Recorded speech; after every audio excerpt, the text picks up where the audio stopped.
이 토요일 새벽에 하나님께서 우리에게 주신 말씀은 시편 142편 말씀입니다. 구약성경 905쪽에 있습니다. 시편 142편 1절부터 7절까지의 말씀입니다. 구약성경 905쪽 시편 142편의 말씀을 우리 다 같이 한 목소리로 같이 함께 봉독하겠습니다. 같이 읽습니다. 시작. 내가 소리내어 여호와께 부르짖으며 소리내어 여호와께 간구하는도다. 내가 내 원통함을 그의 앞에 토로하며 내 우환을 그의 앞에 진술하는도다. 내 영이 내 속에서 상할 때에도 주께서 내 길을 아셨나이다. 내가 가는 길에 그들이 나를 잡으려고 올무를 숨겼나이다. 오른쪽을 살펴보소서. 나를 아는 이도 없고 나의 피난처도 없고 내 영혼을 돌보는 이도 없나이다. 여호와여, 내가 주께 부르짖어 말하기를 주는 나의 피난처시요 살아있는 사람들의 땅에서 나의 분깃이시라 하였나이다. 나의 부르짖음을 들으소서. 나는 심히 비천하니이다. 나를 핍박하는 자들에게서 나를 건지소서. 그들은 나보다 강하나이니이다.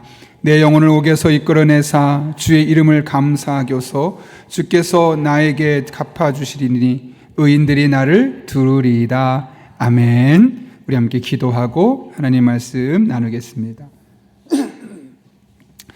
거룩하신 아버지 하나님, 우리에게 기도의 사명이 있어 깨워주시고 기도할 마음을 주시고 또 기도할 수밖에 없도록 우리에게 봉사의 직분을 감당할 수 있도록 은혜 베풀어 주심에 감사를 드립니다. 오늘 이 새벽에도 우리가 기도할 수 있도록 우리들의 영혼을 활짝 깨워주시옵고 선포되는 말씀, 내게 주신 말씀으로 받게 해주시고 하나님 앞에 믿음으로 기도하며 나아갈 때 우리들의 삶에 조그만 변화들이 일어나는 것을 눈으로 보게 해주시옵고 이것이 더욱더 하나님을 의지하고 기도하게 만드는 영적인 자양분과 원동력이 되게 하여 주옵소서.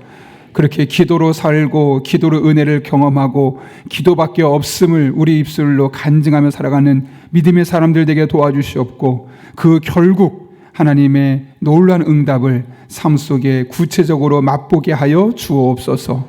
예수님의 이름으로 기도하옵나이다. 아멘. 먼저 교회에서 잠깐 전합니다. 6시 40분에 우리 정기당회 그리고 예산당회가 있습니다. 그리고 오이코스 리더 수련회가 오전 10시 30분에 이곳에서 있습니다. 위에서 많이 기도해 주시기를 부탁드립니다. 모든 목사가 그렇겠지만 저는 좀 기도를 중요하게 생각하는 편입니다. 그래서 기도에 대한 책들도 참 많이 읽었고 아마 성경 다음으로 어떤 주제책을 많이 갖고 있느냐라고 말하면 기도라고 말할 겁니다.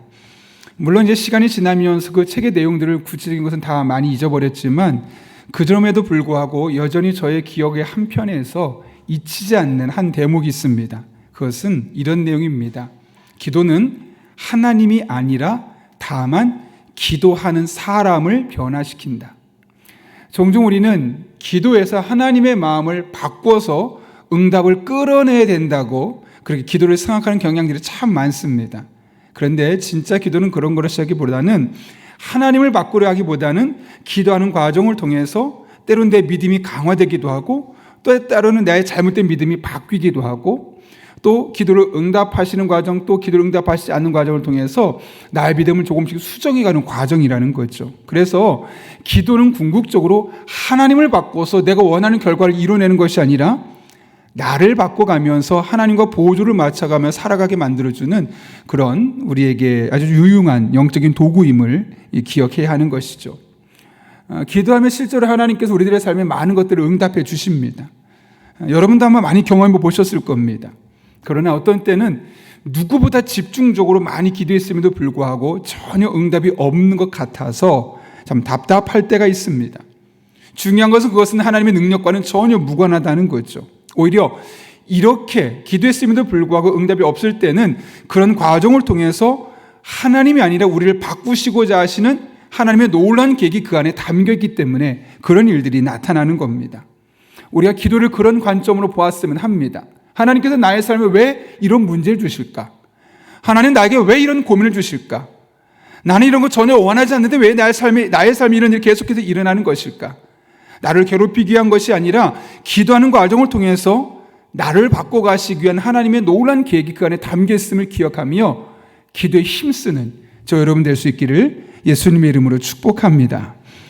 오늘 본문은 시편 분류상 다윗의 탄식 기도라고 말할 수 있습니다. 그러니까 탄식도 들어있고 기도도 들어있다는 거죠. 그러니까 시편 142편에는 하나님을 향한 또 이 세상을 향한 다윗의 탄식하는 마음이 절절하게 녹여 있습니다. 또 한편으로는 그런 상황 속에서 하나님을 붙들고 간절히 부르짖는 다윗의 기도하는 모습이 담겨 있는 것이죠. 여러분 1절 한번 볼까요? 같이 읽겠습니다. 시작. 내가 소리내어 여호와께 부르짖으며 소리내어 여호와께 간구하는도다. 여기 보면 다윗이 했던 행동을 두 가지라고 표현되어 있는데 사실은 첫 번째 이렇게 되어 있습니다. 내가 소리내어 여호와께 부르짖었다고 합니다. 이게 부르짖다는 단어가 히브리어로 자크라는 단어를 썼습니다. 사실 우리가 흔히 알고 있는 기도하다라는 단어를 썼을 때는 카라라는 단어를 많이 쓰거든요. 부르짖다, 똑같이 부르짖는다는 건데 여기에서는 자크라는 단어가 썼는 게 뭐냐면 너무 고통스러워서 부르짖는 겁니다. 날카롭게 소리를 지르는 것이죠. 그러니까 이 부르짖음은 내 마음속에 너무너무 힘들어서 그냥 크게 소리내고 싶어서가 아니라 너무너무 힘들어서 크게 부르짖으며 하나님께 기도하고 있는 모습인 겁니다. 두 번째로는 소리내어 간구했다고 합니다. 이 간구하다 히브리어로 하나니인데 그 뭐냐면 애원하는 겁니다. 간절하게 요청하는 거죠. 이렇게 다윗은 두 번에 걸쳐서 소리내어 여호와께 부르짖었고 소리내어 여호와께 간구하였도다라는 말을 통해서 자신의 삶 속에 있는 크고 작은 이 문제, 자신을 괴롭혔던 이 문제를 가지고 하나님 앞에 나와서 얼마나 크게 또 간절하게 애원하며 기도하고 있는지를 1절에서 반복되는 표현을 통해서 강조하고 있음을 볼 수 있습니다. 다시 말하면 다윗은 부르짖는 기도를 했다는 겁니다. 여러분 오늘날도 그렇지만 그 당시에도 다윗 시대에도 기도하는 다양한 방법들이 있었습니다. 근데 오늘은 유난히 그중에 특별히 다윗은 부르짖는 기도를 선택했다는 거죠. 그렇다면 다윗은 왜 도대체 어떤 상황에서 이렇게 간절히 부르짖으며 기도할 수밖에 없었을까? 여러분 오늘 142편 표제예요. 그러니까 1절 위에 보면 파란색으로 이런 글씨가 써 있죠. 다윗이 굴에 있을 때 지은 마스길 곧 기도라고 되어 있습니다. 그러니까 이 시편 142편의 배경은 무엇이냐면 다윗이 동굴 속에 있으면서 하나님께 드렸던 그 기도를 그대로 옮겨놓은 것이라고 할 수 있다는 것이죠. 잘 아시는 것처럼 다윗이 이제 군인이 되어서 승승장구합니다. 그런데 그것을 시기하며 질투했던 한 사람이 있는데 바로 누구냐? 사울 왕이었습니다. 사람들이 말하죠. 사울은 천천히고 다윗은 만만입니다. 그러니까 다윗이 훨씬 더 훌륭하다 이런 표현을 한 겁니다. 그러니까 그 안에 시기심이 생기고 질투심이 생기니까 다윗을 죽이려 하는 겁니다. 그래서 이스라엘의 영웅이었던 다윗이 하룻밤 사이에 도망자의 신세로 전락해버립니다. 그냥 도망치게 두면 좋은데 수천 명의 군사를 풀어서 잡아서 그를 죽이려 했던 사울의 모습을 우리는 성경 통해 확인할 수 있죠. 다윗은 그런데 혼자였으면 괜찮은데 아둘람 굴에서 자신을 따라왔던 그 수백 명 되는 사람을 계속 이끌고 다녀야 되는 겁니다. 그러니 낮에는 동굴 속에 숨어 있고 밤이 되면 몰래 도망 다니고 낮에는 또 숨어 있고 밤이 되면 동굴로 도망 다니고 길을 또 떠나야 되고 이런 일이 계속 반복되어 있었던 것이죠. 여러분 얼마나 지쳤겠습니까? 낮에 햇빛도 제대로 볼 수 없고 또 동굴에 들어가면 저 깊숙한 산속에 들어가야 되고 또 낮에는 아무것도 못하다가 겨우 밤에만 되면 깜깜한 그 땅을 걸어다니면서 몰래 도망 다녀야 되고 이런 반복된 일상이 너무 힘들었겠죠. 실제로 저희가 이스라엘에 성지순례 갔을 때 다윗의 동굴, 특별히 다윗이 있을 때 사울이 와서 대변을 왔을 때 옷을 잘랐다고 일컬어지는 그 동굴을 방문했던 적이 있습니다. 정확하게 여기다라고 말할 수는 없지만 여기로 추정된다라는 곳에 다녀오게 되었는데 평지에서 산까지 꽤 올라갑니다. 그리고 입구도 아주 좁습니다. 그런 곳에서 매일매일 숨어 지내다가 밤에만 겨우 움직인다면 낮에도 컴컴하고 밤에도 컴컴할 수밖에 없는 거죠. 그런 답답한 동굴 속에서 다윗은 그 상황을 벗어나기 위해서 오늘 시편 142편 바로 앞에 있는 141편의 말씀처럼 하나님 앞에 계속 기도했습니다. 하나님, 이 어려움을 건져주십시오. 원수들에게서 나를 건져주십시오. 이 말은 뭐냐면 계속 동굴을 전전긍긍하지 않고 좀 편안하게 쫓기지 않고 살게 해주십시오 라는 기도가 되었을 겁니다. 그러나 다윗은 여전히 도망자 신세였습니다. 하나님은 다윗이 원하는 대로 기도에 응답해 주지 않으셨습니다. 여전히 낮에는 동굴에 숨어 있어야 됐고 밤에는 몰래 도망 다녀야 되는 그런 도망자의 신세가 변함이 없었던 것이죠. 여러분이 이런 상황이었다면, 만약 여러분이 그런 상황에 놓여 있었다면 여러분은 어떻게 하셨겠습니까? 대부분 했던 기도를 포기했을 겁니다. 이게 아닌가 보다. 하나님 이 기도를 들으시지 않으시나 보다. 그런데 오늘 다윗은 그런 상황 속에서 동굴에서 계속 힘겹게 나를 따라다니는 사람과 함께 피신했다가 움직였다, 이런 상황을 반복하는 중에 계속 기도했을 때 응답이 없었습니다. 에이, 기도해봤자 소용없어 하고 포기하고 내려오는 것이 아니라 오히려 오늘 본문처럼 더욱더 부르짖으며 소리내어서 간구했다고 이야기합니다. 2절을 보면 이렇게 이야기하죠. 내가 내 원통함을 그의 앞에 토로하며 내 우환을 그의 앞에 진술한도다.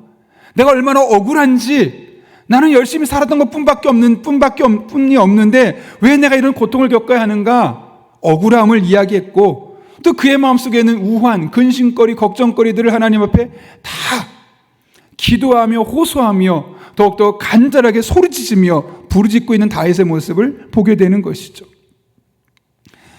때때로 우리는 기도가 응답되지 않을 때 많은 사람들이 하나님은 내 기도를 거절하셨거나 하나님의 또 다른 계획이 있으신가 보다 라고 단정짓습니다. 섣불리 판단하는 경우가 참 많습니다. 그래서 기도를 그 순간 멈춰버리죠. 그러나 다윗은 하나님이 내 기도에 응답하지 않으시는 것을 기도를 멈추라는 사인으로 받아들이지 않았습니다. 오히려 더 크게, 더 소리 지르면서 더 간절히 부르짖으라는 사인으로 받아들였던 겁니다.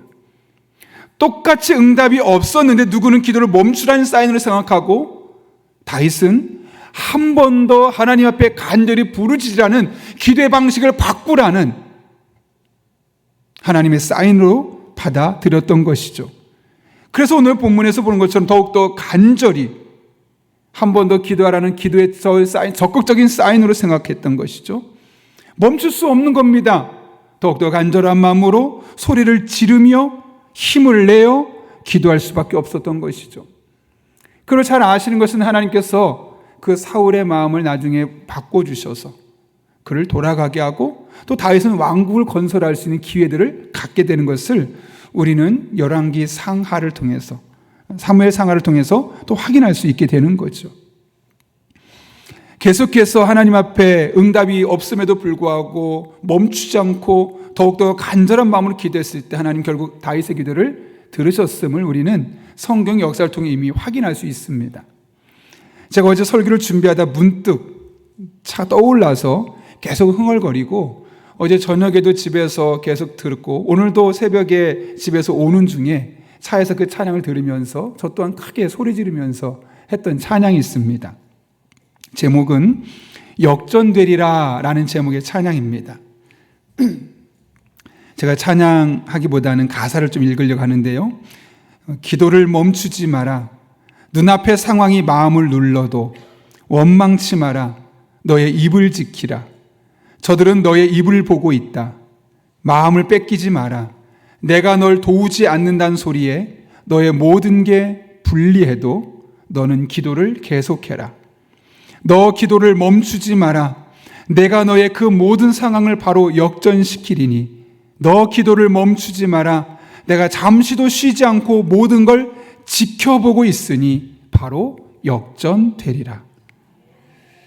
너 기도를 멈추지 마라. 누가요? 내가 너의 그 모든 상황을 바로 역전시킬 것이다. 우리가 기도에 응답이 없다고 멈추지 않고 더 하나님 앞에 나와서 간절한 마음으로 기도하며 나아갈 때 하나님은 그 상황을 지켜보고 계시기 때문에 반드시 하나님께서 친히 역전시켜 주실 것을 우리에게 말씀하고 있는 것이죠. 여러분, 기도의 응답이 아직 없습니까? 그것은 포기해라, 그만하라 라는 사인이 아닙니다. 아니, 한 번 더 간절히 부르짖으며 기도해 보아라 라고 말하는 적극적인 기도의 사인임을, 하나님의 시그널임을 기억할 수 있기를 바랍니다. 그리고 다윗처럼 소리내어 여호와께 부르짖고 소리내어 애통하며 애절하게 간구해 보시기를 바랍니다. 이렇게 기도할 때 하나님이 여러분의 기도를 반드시 들으시고 이제는 응답이라는 열매를 반드시 허락하여 주실 것입니다. 이런 은혜의 기도를 날마다 경험하는 저 여러분 될 수 있기를 예수님의 이름으로 축복합니다. 다윗의 부르짖는 기도, 사실 어떻게 보면 너무 크게 소리 지르면 겉에서 볼 때는 어떻게 보이냐면 반항하는 건가? 하나님 응답하지 않았다고 막 크게 귀에다 대고 소리 지르는 건가? 막 그렇게 느껴질 수 있습니다. 또 어떤 분들은 크게 부르짖는 기도를 좀 불편해합니다.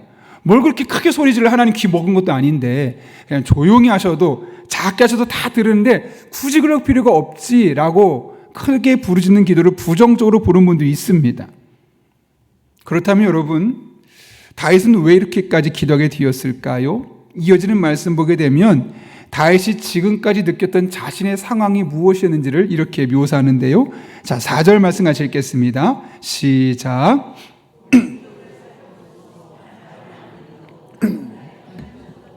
내 영혼을 돌보는 이도 없나이다. 다윗이 자신의 주변을 돌아봤던 겁니다. 이렇게 기도 응답도 없고 늘 도망자의 신세로 살아가고 있는데 주변을 돌아보니 나를 도와줄 사람이 아무도 없는 겁니다. 부모도 아무런 힘이 되지 않고 그 많은 8명의 형제들도 나에게 도움이 하나도 되지 않는 겁니다.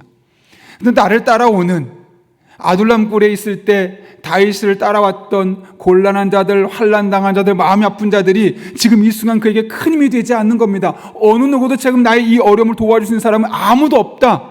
나밖에 없다. 외롭다. 외딴 섬 같은 이 외로운 감정을 그가 영적인 고립감을 느끼게 되었던 겁니다. 그런 상황에서 다윗이 한 가지 깨달은 것이 있습니다. 아무도 나에게 힘이 되어주지 못하고 아무도 내게 능력이 되어주지 못하고 분명히 사람은 존재하지만 나에게 큰 능력이 되어주지 못하는 그런 상황 속에서 다윗이 한 가지 깨달은 것이 5절에 기록되어 있는데 같이 읽겠습니다. 시작. 여호와여, 내가 주께 부르짖어 말하기를 나의 분깃이시라 하였나이다. 아멘. 아무도 내 편이 없습니다. 아무도 나의 이 문제 해결해 줄 수 없습니다 라고 느낄 때 다윗은 아니구나. 하나님은 여전히 나의 피난처가 되어주시는구나. 하나님은 이 사람들의 땅 속에서 하나님께서 특별히 내게 주신 분기시구나. 하나님을 찾아서 그 하나님으로 말미암아 나의 삶의 문제를 해결해 줄 수 있도록 내게 주신 분이 바로 하나님이시구나라는 사실을 다윗은 절절하게 깨닫게 되었던 겁니다. 내 인생의 피난처는 하나님밖에 없구나. 언제 그런 것이 보이던가요, 여러분? 내 옆에 아무것도 없다는 게 느껴질 때, 내 옆에 있는 사람이 나에게 큰 힘이 되어주지 못할 때, 그런 면에서 어떻게 보면 나의 삶에 어려움이 있다는 것은, 큰 고통이 있다는 것은, 또 나를 도와줄 수 있는 유능한, 유력한 사람이 없다는 것은 불행한 것이 아니라 축복입니다. 왜요? 하나님을 찾을 수 있는, 하나님이 나의 분깃되심을 내 삶에서 경험할 수 있는, 하나님이 내 인생의 피난처가 되심을 경험할 수 있는 기회가 그에게 주어졌기 때문입니다. 여러분의 삶을 돌아보십시오. 여러분의 삶에 정말 여러분을 도와줄 사람이 너무너무 많습니다. 한마디만 해도 돈을 들고 오고, 한마디만 해도 상담해 주러 오고, 한마디만 해도 먹을 것 들고 오고, 나 외롭지 않게 해줄 사람이 너무 주변에 많습니다. 그런 사람은 하나님을 찾지 않습니다. 그런데 아무리 둘러봐도 없습니다. 여기를 둘러봐도 없고, 여기를 둘러봐도 없고, 분명히 주변에 사람은 많은데 실제적으로 나에게 뭔가 해줄 수 있는 사람이 없을 때, 그때 우리는 한 가지를 발견하게 되죠. 역시 하나님밖에 없다. 나의 피난처는 하나님이시다. 다윗이 지금 그런 상황 속에서 깨달은 영적인 진리가 바로 그것입니다. 하나님이 나의 피난처가 되신다. 그러니 이 상황에서 다윗이 선택할 수 있는 것은 다시 그 하나님께 나아가는 것이었죠. 기도를 포기하는 것이 아니라 다시 그 하나님께 나아가서 기도할 수밖에 없었던 겁니다. 더 크게, 더 간절히 부르짖으며 기도할 수밖에 없었던 겁니다. 왜요? 하나님만이 내 인생의 피난처가 되시고 하나님을 나로 하여금 이 땅에서 하나님을 찾을 수 있는 나의 분기소를 하나님께서 주신 분이시기 때문에요. 여러분, 하나님께서 우리의 피난처가 되심을 믿으십니까? 하나님께 피할 곳, 이 세상 피할 곳이 아무리 없어도 하나님께 피하면 하나님은 언제나 나를 지켜주시고 보호하시고 나의 삶의 문제에 개입해 주신 분이심을 믿으십니까? 정말 그 믿음이 있다면 우리는 기도해야 합니다. 섣불리 포기하고 빠르게 결단해서 그만둘 것이 아니라 크고 작은 문제가 있으면 하나님께 기도하는 것이고 응답이 없어도 한 번 더 기도하는 사인으로 삼고 하나님께 나아가서 기도해야 할 것입니다. 그럴 때 하나님께서 친히 여러분 한 분 한 분의 삶에 피난처가 되어 주실 것입니다. 그래서 다윗은 시편 62편에서 이렇게 선언하죠. 백성들아, 시시로 그를 의지하고 그의 앞에 마음을 토하라. 뭐라고요? 시시로, 시간분, 내가 어떤 날 시간 마음 먹어서 기도해야지 그런 거 말고 그냥 매 순간 하나님만 의지하고 매 순간 그 앞에 나와서 내 마음속에 있는 답답한 현실, 고민거리들, 기도 제목들, 우환, 다 애통함까지도 하나님께 털어놓으라는 겁니다. 왜요? 그 뒤에 이런 말씀 있죠? 하나님은 우리의 피난처시로다. 시편은 수많은 다윗의 기도를 이루어졌습니다. 그만큼 기도를 많이 한 사람입니다. 신약 성경에서 예수님을 제외하고 기도를 가장 많이 한 사람 하면 바울이겠죠. 구약에서는 압도적으로 다윗이 1위입니다. 당장 1편부터 40편까지 거의 다윗의 기도로 이루어진 시편이죠. 그래서 다윗의 이야기는 항상 여호와께 묻자와 일하되 여호와께 물어 이르되, 늘 이런 표현들이 사무엘 상하를 보게 되면 계속 다윗이 가는 곳마다 따라 나오는 단어들입니다. 하나님께 묻는 겁니다. 하나님께 기도하는 겁니다. 하나님께 애통하는 마음으로 다가서는 겁니다.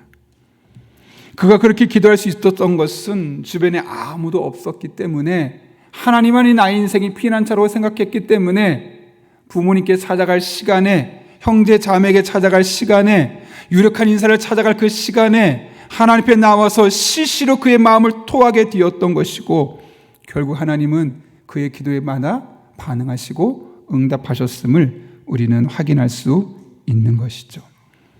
저도 그랬습니다. 한때는 저의 삶을 원망했고, 하나님 저의 인생도 조금 더 나은 삶으로 태어나게 하셨다면 어땠을까요?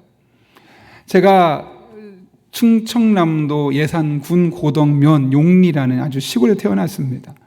중학교까지 거기서 다니다가 중 2학년 때 됐을 쯤에 부모님께서 저를 서울로 전학을 시키려고 했었습니다. 그런데 그때 그전만 해도 부모님은 시골에 살고 있어도 아이를 서울로 전학 보내서 서울에 학교를 다니는 것이 큰 문제가 안 됐었는데, 갑자기 그게 위장 전입 이런 식으로 바뀌기 시작하면서 전학 자체를 부모님이 따라가지 않으면 안 되게끔 됐던 겁니다.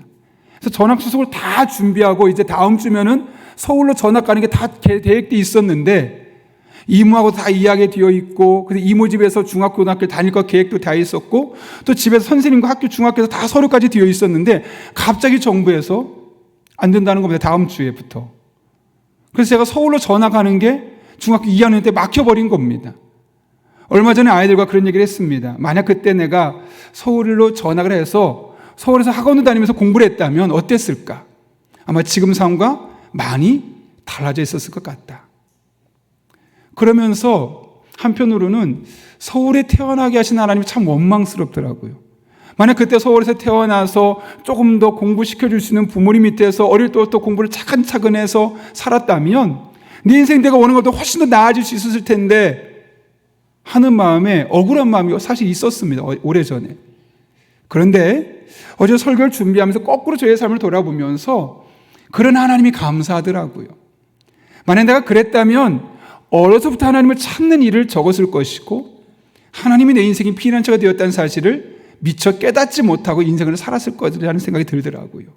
그런데 의절 대상이 없고 여전히 힘든 상황 속에 살다 보니까 계속해서 하나님밖에 찾을 분이 없었던 것이고 그분만이 내 인생이 피난처 되심을 확인하면서 계속 기도하고 또 기도하면서 여기까지 살아가게 되었던 것이죠. 그래서 저는 저의 삶을 이제 원망하는 것이 아니라 물론 여전히 다양한 삶을 보면서 부러운 것도 있고 또 아쉬운 것도 있고 다양한 것들이 있지만 그럼에도 불구하고 참 감사하다. 왜냐? 하나님이 내 인생이 피난처이심을 다시 확인할 수 있고 그분께 기도할 수 있는 영적인 특권이 나에게 주어졌기 때문이라는 사실을 확인할 수 있었기 때문이에요. 우리 인생, 여러분 인생도 마찬가지입니다. 어렵다고요? 힘들다고요? 예, 하나님을 피난처로 경험할 수 있는 어쩌면 영적인 특권일 수 있습니다. 여러분 그런 특권을 버리지 마십시오. 쓰시고 누리십시오. 하나님께 적극적으로 기도하면서 그 특권을 받아 누리는 저 여러분의 일상이 될 수 있기를 예수님의 이름으로 축원합니다. 우리 이 시간 그 하나님의 은혜를 삼아